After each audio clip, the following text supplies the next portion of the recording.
historic release consisted of approximately 80,000 pages of previously classified records that are now published.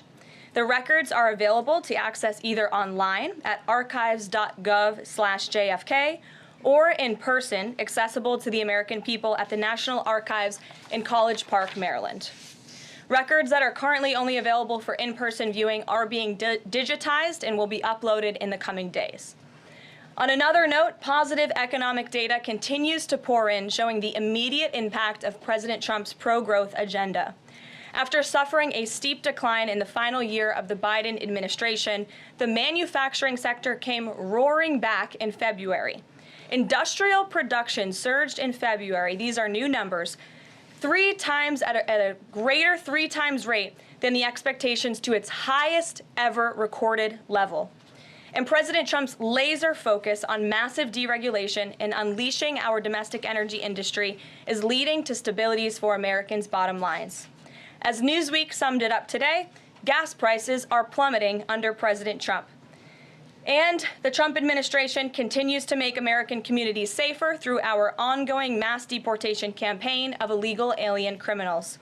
Yesterday, FBI Director Kash Patel announced the agency captured another fugitive from its 10 most wanted list, securing the extradition of Francisco Javier Roman Bardeles, a key senior leader of the brutal MS-13 gang. And the brave men and women of ICE also arrested a number of dangerous aliens across the country in recent days. You will see them on this screen. ICE San Francisco just arrested a citizen of Guatemala convicted of sexual battery. ICE New Orleans arrested a citizen of Ecuador convicted of rape in Suffolk County, New York. ICE Atlanta arrested a citizen of Mexico convicted of assault by strangulation. ICE Dallas arrested a citizen of Mexico convicted of assault with a firearm and rape with a foreign object. And ICE Houston arrested a citizen of Guatemala convicted of indecent sexual contact with a child in Texas. These are heinous criminal alien monsters who the previous administration allowed to flood into our country. And every time President Trump and this team deport one of them, our country becomes safer. Finally, before I open it up to questions, I want to tout how successful our efforts have been in filling out President Trump's administration. There have been a record number of 281 Senate confirmed nominations already, with another 280 in process. Here at the White House, OPM and GSA, we have filled 100% of the total number of slots. And this is a record number of placements in the first 58 days of any administration, and a testament to the caliber and the sheer quantity of talented people who want to work for President Trump to make America great again. Here in our new media seat today, we have Katie Pavlich. Katie is the editor of townhall.com, which is a subsidiary of Town Hall Media. It's a leading conservative news and opinion outlet based right here in Washington, D.C., with writers and journalists reporting around the country. Last year, Town Hall Media had 60 million unique users and 1.4 billion page views, with a broad reach on a number of social media platforms. With that, Katie, please kick us off. Thank you, Caroline. Really appreciate it. Thank you. So given the back and forth with this U.S. District Judge and the administration's use of the Alien Enemies Act, does the president plan to send new and additional flights of Venezuelan gang members now designated as foreign terrorists from the U.S. to El Salvador or elsewhere? Can Americans expect to see those flights sometime soon? Americans can absolutely expect to see the continuation of the mass deportation campaign that has been successfully led by this president, Secretary of Homeland Security Kristi Noem, and also our Secretary of State, Marco Rubio. Since you brought up the judges, I would like to point out that the judges in this country are acting erroneously.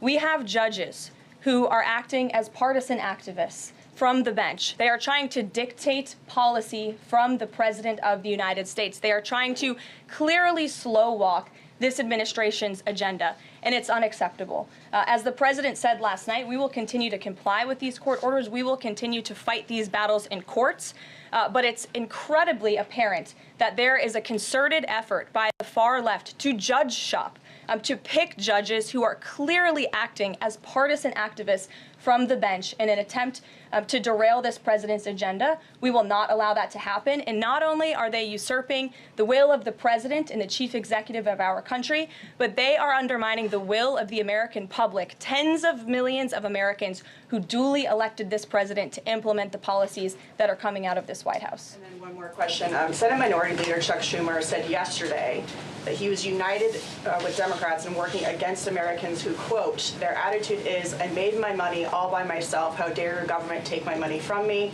Or I built my company with my bare hands. How dare your government tell me how to treat my customers? What is the president's response to this, given his upcoming tax agenda and need to work on Capitol Hill? Well, we certainly hope that Democrats all of a sudden are for more money in the pockets of the American public. The president has made it incredibly clear that he is committed to tax cuts. He is committed to passing a big reconciliation package later this year, ending no taxes on tips, taxes on overtime, no taxes on Social Security for our hardworking seniors. And we encourage everybody on Capitol Hill to support that when it comes to the finish line, especially Democrats who clearly need a boost from the American public right now. Their approvals are at an all-time record low. Thanks for being with us, Katie. Garrett. I have one other question, but I want to follow up on Katie's question, actually. You said the mass deportation campaign would continue, but she asked about the flights specifically. Will those flights to El Salvador continue while this case is being appealed? We don't have any flights planned specifically, but we will continue with the mass deportations. And I would just like to point out that the judge in this case is essentially trying to say that the president doesn't have the executive authority to deport foreign terrorists from our American soil. That is an egregious abuse of the bench. This judge does not have that authority. It is the opinion of this White House and of this administration, and that's why we're fighting this in court. And it's very, very clear that this is an activist judge who is trying to usurp the president's authority. Under the Alien Enemies Act, the president has this power, and that's why this deportation campaign has continued. And this judge, Judge Boasberg, is a Democrat activist. He was appointed by Barack Obama. His wife has donated more than $10,000 to Democrats, and he has consistently shown his disdain for this president and his policies, and it's unacceptable. Right where I wanted to go about the idea that these people are all foreign terrorists, but Judge Boasberg was originally appointed by George W. Bush and then elevated by Barack Obama. I just feel like I should clear that up. Well, let me just say something to that effect, Garrett. 67% of all of the injunctions in this century have come against which president? Donald J. Trump. Let me say that again. 60% of the injunctions by partisan activists in the judicial branch have come against President Donald Trump, and 92% of those have been from Democrat-appointed judges. This is a clear, concerted effort by leftists who don't like this president and are trying to impose or slow down his agenda. So, given that, do you think it's a good use of Congress's time and the president's political capital to try to impeach and remove a federal judge, which would take 67 votes you're unlikely to get in the Senate? Well, look, the president has made it clear that he believes this judge in this case should be impeached, and he has also made it clear that he has great respect for the Chief Justice John Roberts, and it's incumbent upon the Supreme Court to rein in these activist judges. These partisan activists are undermining the judicial branch by doing so. We have co-equal branches of government for a reason, and the president feels very strongly about that. Jackie. Thanks, Karen. What options does the president have to, he says he's going to follow court orders. He wouldn't defy a court order, but he's raised these concerns about these judges acting in such a partisan way. What option does he have to ensure that his agenda continues to move forward while this is ongoing and the judges appear to be trying to just block and delay and impede? Well, you're right. They are trying to block, delay, and impede. This is lawfare. The president is no stranger to it. He faced it in his campaign, and this is a continuation of the lawfare that President Trump faced as a candidate, and he's now unfortunately facing as a president. Clearly, these partisan activists in the judicial branch didn't get the memo on November 5th when the American people overwhelmingly re-elected this president to continue with mass deportations. So White House counsel and the Department of Justice are working on this. They're appealing these cases, and we will continue to use the full weight of the White House counsel's office and the president's team of lawyers to fight this in court, because we know we will win even if we have to go all the way to the Supreme Court. One more on PDA. Andy McCarthy said in an interview with Hugh Hewitt, he certainly agrees with what the president is trying to do with the Alien Enemies Act, but he's not sure that the law is completely on his side. He cites some previous Supreme Court rulings dealing with enemy combatants in wartime, says that even they have a right to challenge their detention in court. He raised concern also that while TDA has been designated as a terrorist organization, these individuals hadn't been prosecuted for terrorism. So my question is, will the president ask Congress potentially to declare war on these cartels for the invasion that he's talked about so that he's on stronger legal footing? Well, we absolutely disagree with the legal opinion of the individual that you mentioned. We would not have moved forward with this if we didn't believe the president. This was within the president's executive authority to continue with this mass deportation effort under the authority provided to him under the Alien Enemies Act. And when you read the act, as I did last time at the podium, a predatory incursion is absolutely what has happened with Tren de Aragua. They have been sent here by the hostile Maduro regime in Venezuela, and the president, immediately upon taking office, designated TDA as a foreign terrorist organization. And under this act, it is within the president's authority to deport these terrorists. And anybody trying to defend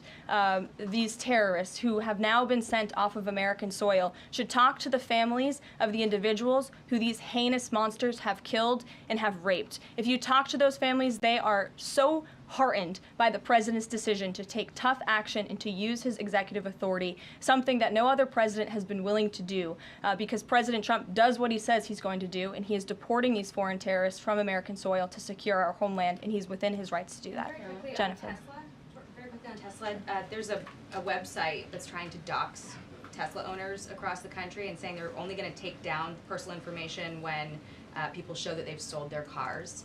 What's the administration going to do about that? I haven't seen that website, but we certainly think it's despicable, the violence that has taken place against Tesla, the company, its employees, and also just Americans who have chosen to drive an electric vehicle. Many of them are Democrats, by the way. Democrats were big supporters of Tesla and of electric vehicles until Elon Musk decided to vote for Donald Trump. So we would like Democrats to also come out and condemn this heinous violence that we have seen, and I believe the Attorney General has said she's investigating these incidents as acts of domestic terrorism. Jennifer. On Ukraine, can you say, is the White House going to pause foreign military aid or intelligence sharing with Ukraine, as Russia says it's pushing for, and then have a follow-up on the Federal Trade Commission? Sure. When it comes to Ukraine, I do have a statement for you from the National Security Advisor and also the Secretary of State. First, I'd like to reiterate what the President said earlier following his call with President Zelensky this morning. He said he just completed a very good telephone call with President Zelensky. It lasted approximately 1 hour. Much of the discussion was based on the call made yesterday with President Putin in order to align both Russia and Ukraine in terms of their requests and needs.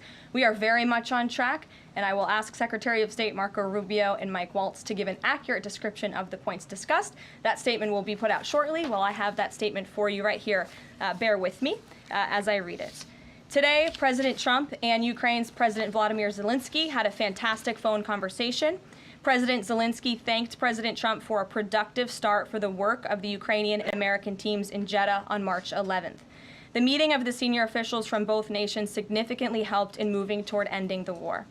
President Zelensky thanked President Trump for the support of the United States, especially the Javelin missiles that President Trump was first to provide and his efforts towards peace. The leaders agreed Ukraine and America will continue working together to bring about a real end to the war, and that lasting peace under President Trump's leadership can be achieved. President Trump fully briefed President Zelensky on his conversation with Putin and the key issues discussed. They reviewed the situation in Kursk and agreed to share information closely between their defense staffs as the battlefield situation evolved. President Zelensky asked for additional air defense systems to protect his civilians, particularly Patriot missile systems, and President Trump agreed to work with him to find what was available, particularly in Europe. The two leaders also agreed on a partial ceasefire against energy.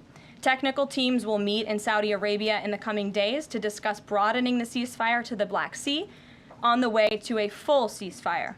They agreed this could be the first step toward the full end of the war and ensuring security. President Zelensky was grateful for the president's leadership in this effort and reiterated his willingness to adopt a full ceasefire. President Trump also discussed Ukraine's electrical supply and nuclear power plants. He said that the United States could be very helpful in running those plants with its electricity and utility expertise. American ownership of those plants would be the best protection for that infrastructure and support for Ukrainian energy infrastructure. President Zelensky also thanked President Trump for continuing to push humanitarian concerns, including the exchange of prisoners of war.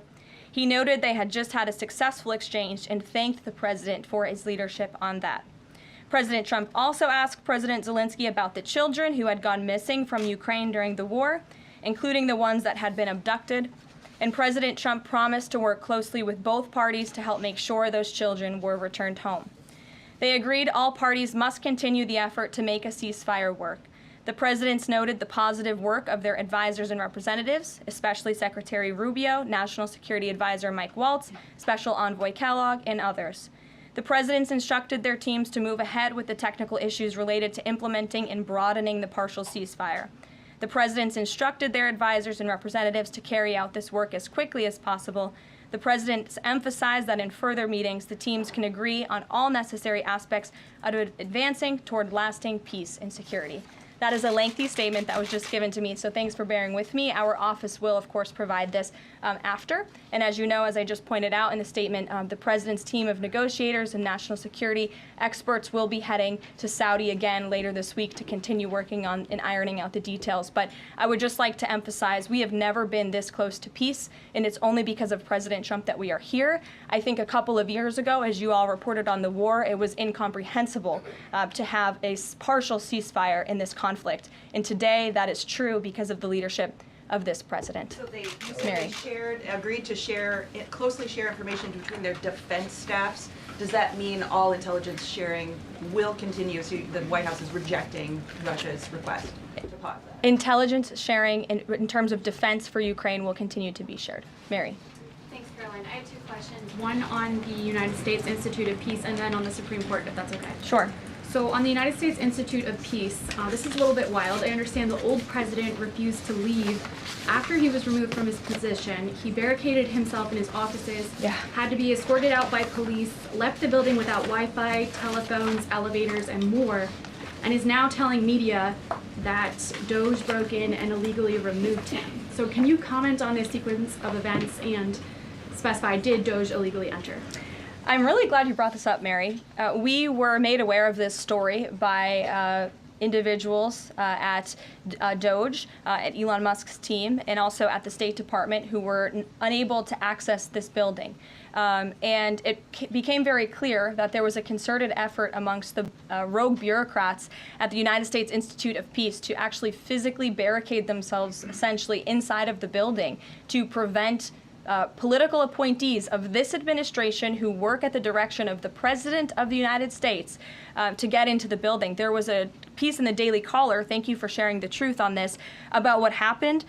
Staff contacted the MPD in an attempt to prevent Doge personnel from entering. They barricaded the doors. They also disabled telephone lines, internet connections, and other IT infrastructure within the building. They distributed flyers internally, encouraging each other to basically prevent these individuals from accessing the building. I use this to say this is what Doge and this administration is facing. It's a resistance from bureaucrats who don't want to see change in this city. President Trump was elected on an overwhelming mandate to seek change and implement change, and this is unacceptable behavior. Thank you. And just really quick on the Supreme Court. I know it's been almost 3 years now since the leak of the draft Dobbs opinion to Politico, actually.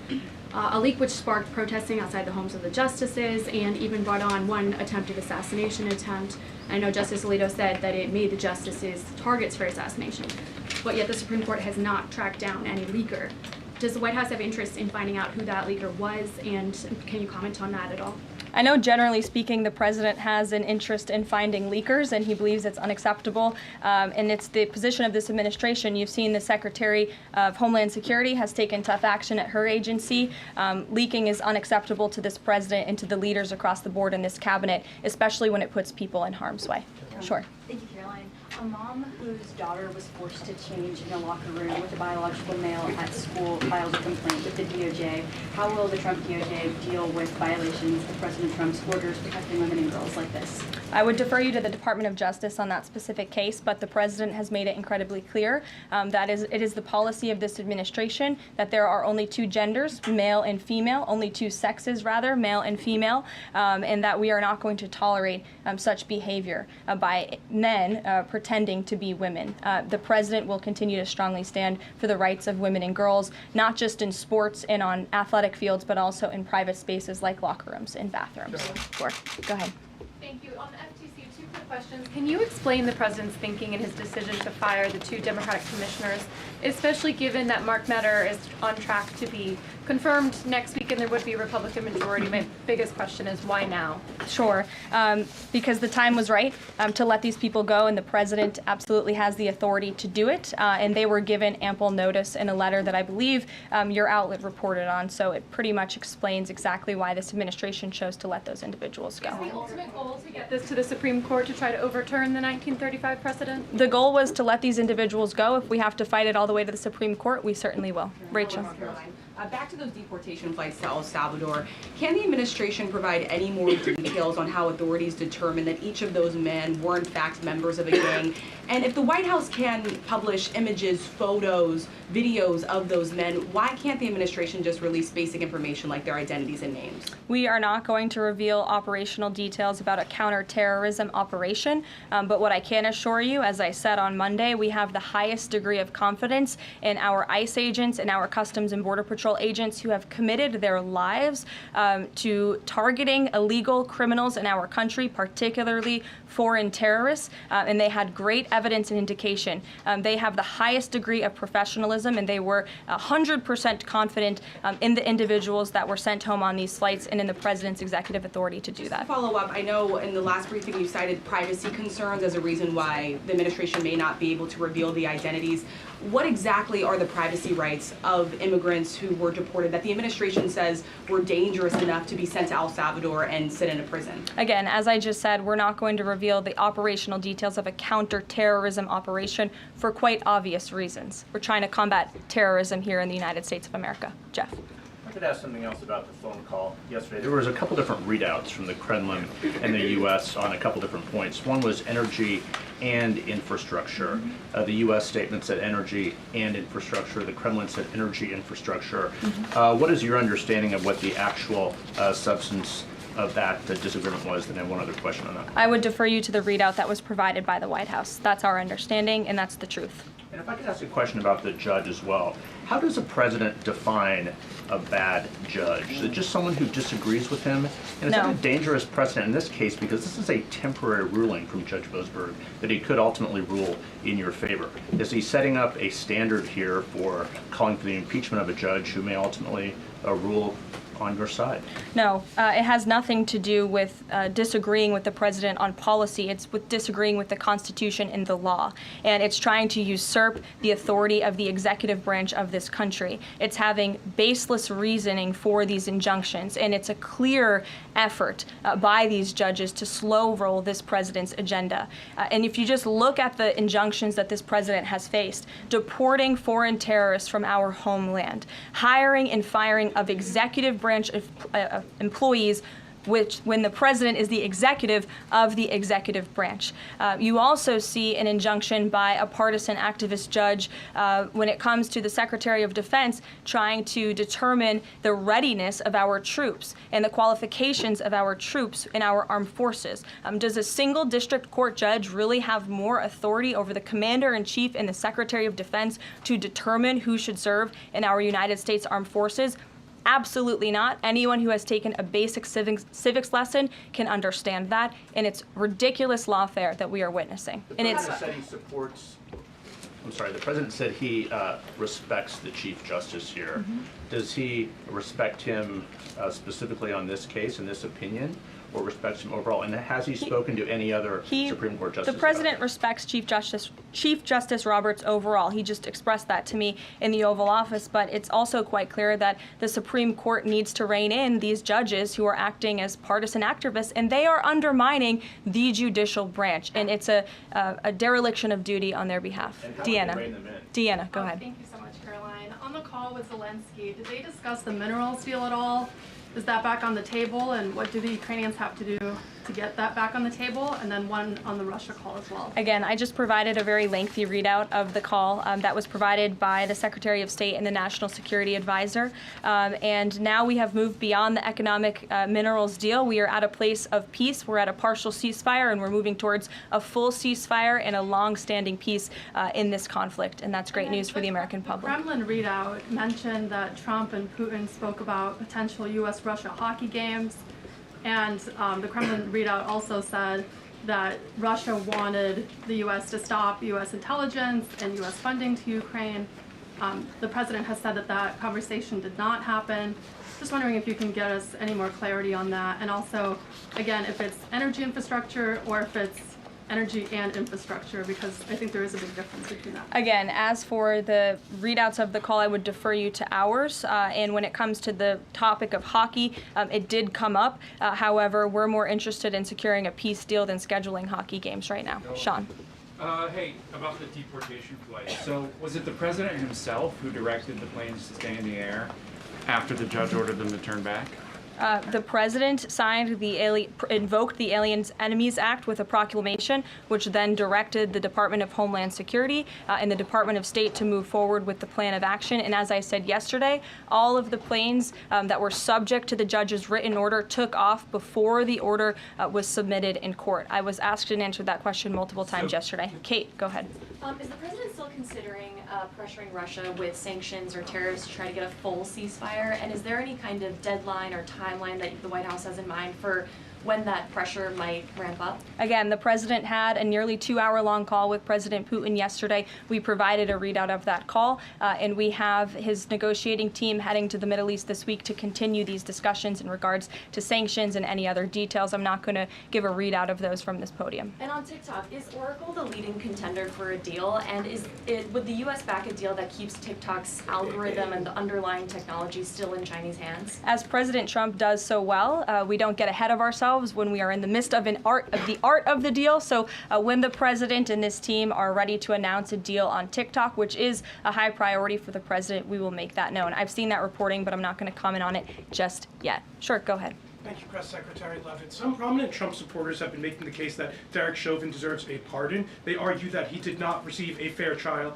Joe Biden and other Democrats actually implied that he was guilty while the trial was going on. BLM rioters had these jurors under immense threat and pressure. Mainstream media, frankly, many news outlets here today are complicit here. They chose to ignore the autopsy report. They chose to ignore the full body camera footage. They decided to slander Derek Chauvin as a racist cop instead. Does the administration believe Derek Chauvin received a fair trial, and will they consider a pardon moving forward? The president has been asked and answered this question. He said it's not something he's considering at this time. Philip. Thank you. 2 questions. First, just a follow-up on the readouts from those calls. When it comes to the discrepancies between the U.S. and Russian readout of that call between President Trump and Putin, is it the president's assessment is something that's getting lost in translation, or does he believe that the Russians are trying to play games here? Nope. The president believes in his team that put the readout out, and he also put his own out on Truth Social. We've been incredibly transparent about all of the president's calls with foreign leaders, and again, I would defer you to the readout. And then following up Michael. on... Thank you, Caroline. White House said yesterday that gas prices across the U.S. have fallen for the 4th straight week. 34 states now seeing gas under $3 a gallon. This limited ceasefire with Ukraine regarding oil refineries, energy, will that affect gas prices here in the U.S.? Well, it's certainly the president's hope that gas prices will continue to fall, and he's working every single day to ensure that we do. As you just mentioned, there's been very encouraging data. Inflation is cooling and gas prices are falling. The president has established a National Energy Dominance Council, and it's ultimately the president's goal. And this administration is working hard on it every single day to increase our energy production right here in the United States of America, to have it Trump energy boom like we saw in our first term, which will not only lead to lower fuel prices here at home, but also lessen the rate of inflation that was created by the previous administration. And one more on Tesla, Caroline. Tim Walz, Governor Walz, saying last night he frequently checks Tesla stock. In doing so, to quote, give me a little boost during the day. How should Americans view politicians who take pride in the downfall of an American car company? I think that's quite sad, but I think Governor Walz unfortunately is living a sad existence after his devastating defeat on November 5th. Reagan, go ahead. Thank you, Caroline. Across the country, Tesla cars are being lit on fire, dealerships are being shot up, Molotov cocktails are being used. There was a website posted yesterday that shared the addresses of private Tesla owners and reportedly had Kash Patel's information on it. AG Bondi has called this acts of domestic terrorism. Does the White House have any indication that this is some sort of coordinated movement or that it's being funded by some outside group? And do you know if the investigation by the DOJ is being investigated as incidents of organized terror? I believe the Attorney General has made her comments clear on that. She is investigating these events as acts of domestic terrorism, and we fully condemn them. And as I said earlier to Jackie's question, we think it's despicable what is happening to not just this American company, but also their innocent employees. And again, innocent Americans who drive these vehicles. We condemn it wholeheartedly. Sure. More than 24,000 workers in 18 agencies are in the process of being reinstated.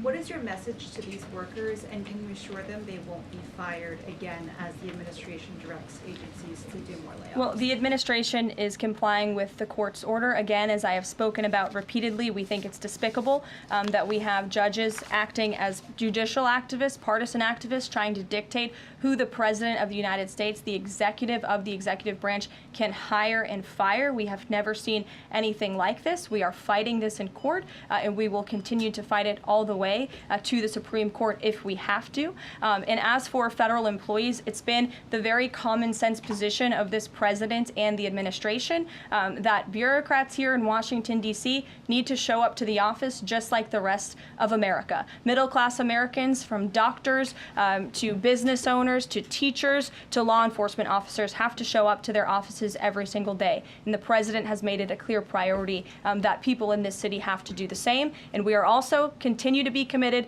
to reducing the scale of our workforce and to reducing the size of our federal bureaucracy here in Washington, D.C. to save taxpayers' money.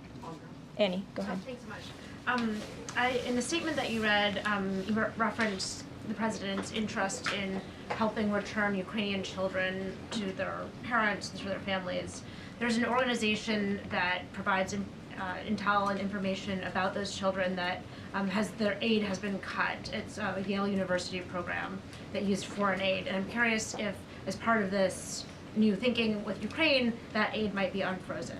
I have no updates about that or that specific program at this time. Karen. Thanks, Caroline. Just to follow up on your answer to the question on the minerals deal, you said that the White House has moved beyond the minerals deal. What does that mean? Is that no longer on the table? Nope. It means the minerals deal was that first set of framework that you all saw in that very public meeting with President Zelensky and President Trump in the Oval Office. We are now focused on a long-term peace agreement. As you know, on that deal or that meeting between President Zelensky and President Trump, the Ukrainian president at the time wasn't talking about a greater peace deal. We are now at that place where we are talking about that. So we've moved beyond just the economic minerals deal framework, and we're looking at a lasting ceasefire. Right now we're at a partial ceasefire, but again, the president is sending his highly skilled, intelligent, and experienced team to Saudi Arabia later this week to continue fighting for peace in this conflict. And I would just reiterate one more time, we have never been closer to peace than we are today. Thank you very much, everybody. We'll see you later. All right, you've been listening to Caroline Leavitt, the White House press secretary, there in the press briefing room, giving us kind of another wide-ranging interview of topics that the White House feels is important, everything from Elon Musk to the JFK documents to new economic data. mass deportations. But the big headlines out of this briefing, obviously, are the judges, which we have been reporting on here on the news on Merit TV, about the use of these judges who are blocking the president's plans. Caroline Leavitt says the White House will comply with the judges' rulings, but they will also fight these rulings in court. She accuses Democrats of judge shopping. She calls the judges partisan activists who are trying to usurp the president's authority. By the way, she says 92% of the judges so far who have blocked the president's plans, she says, were appointed by Democrats. She says, she calls it, like many Republicans do, she calls it lawfare, the use of using the court system and these judges to block the president's plans, lawfare. Democrats, of course, say what the president is doing is it basically amounts to a constitutional crisis. So those are the two battling cries, constitutional crisis and lawfare. Those are both sides of the issue there. She mentioned something that I hadn't heard before, but Doge and the State Department, apparently there were, according to her, some rogue employees at the U.S. Institutes of Peace. Take that, the U.S. Institutes of Peace. When the Doge employees went to investigate and look into where the money is going and how the money is being spent and what's going on, apparently the doors were barricaded and they disabled phones and Wi-Fi. She called it a resistance from bureaucrats. So that was the way that Doge employees and employees of the State Department were met at the U.S. Institutes of Peace. Another big talking point, obviously, is the war in Ukraine, in Russia. Let me flip to my notes there. Zelensky and Trump had a phone call today. This, of course, following yesterday's 2-hour phone call with President Trump and Vladimir Putin. Caroline Leavitt, says that Zelensky was briefed by President Trump on all the discussions with Putin. She says that Zelensky thanked the president, but also asked for very specific missiles and more with the air defense systems. But a thing that I thought was interesting was on energy.